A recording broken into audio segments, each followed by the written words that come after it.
What does the Bible say about brothers like Jordan Neely?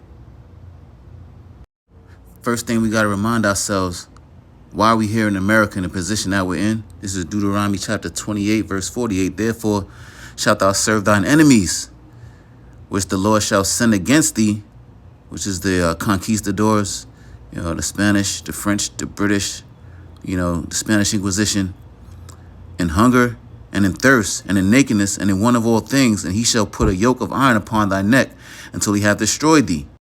Here's that yoke of iron that they put around our necks when we came here in slavery and captivity.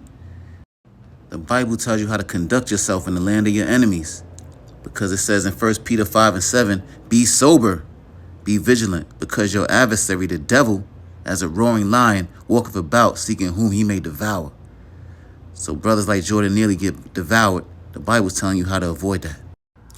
Here's the book of Psalms, chapter 125, verse 3. It says, the rod of the wicked shall not rest upon the lot of the righteous, lest the righteous put forth his hands unto iniquity. So the Bible is telling you that sin is the cause of a lot of our deaths in America, in the land of our enemy. This is Paul in the book of Romans, chapter 6, verse 23. For the wages of sin is death, but the gift of God is eternal life through Yahweh Shah HaMashiach, our Lord.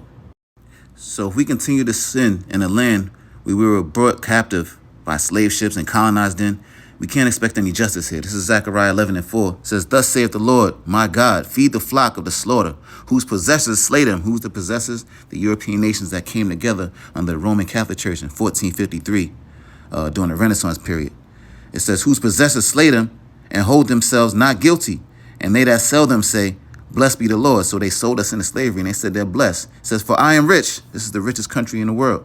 And their own shepherds pity them not. Our own shepherds are like the pastors and the preachers of these churches who don't care about us.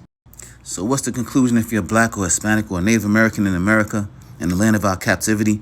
Ephesians 6:10, Paul said, finally, my brethren, be strong in the Lord and the power of his might.